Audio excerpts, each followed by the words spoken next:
তাণ্ডব লাগিয়ে দিয়েছে, পাগল করে দিয়েছে সবাইকে। আমাদের কাজ হচ্ছে মানুষকে বিনোদন দেয়া।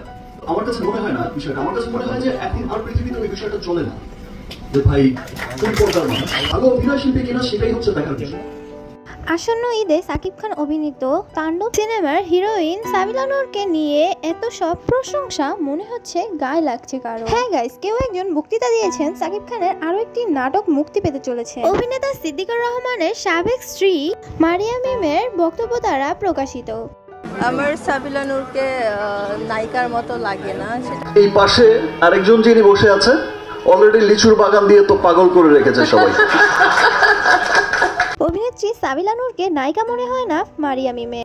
সম্প্রতি এক সাক্ষাৎকারে মারিয়া মিম বলেন, সাকিব খানের সাথে আমার সিনেমার প্রস্তাব এসেছিল, কিন্তু সেই সময় আমি বাইরে থাকার কারণে এই সিনেমাটি আমার করা হয়নি। তাছাড়াও সাকিব খানের তাণ্ডব সিনেমা নিয়ে এই মডেল বলে, সাকিব খানের আরেকটি নাটক হতে চলেছে সাবিলা নূরের সাথে।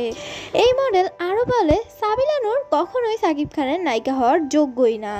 কিভাবে ফিল্ম করতেছে সেটা আমার মাথায় ঢুকছে না। সাবিলা নূরকে নায়িকার মতো লাগে না, সেটা আমি অনেক আগেই বলেছিলাম। আমার সাকিবের সাথে মানে ডিফারেন্ট নায়িকা হলে ভালো হতো।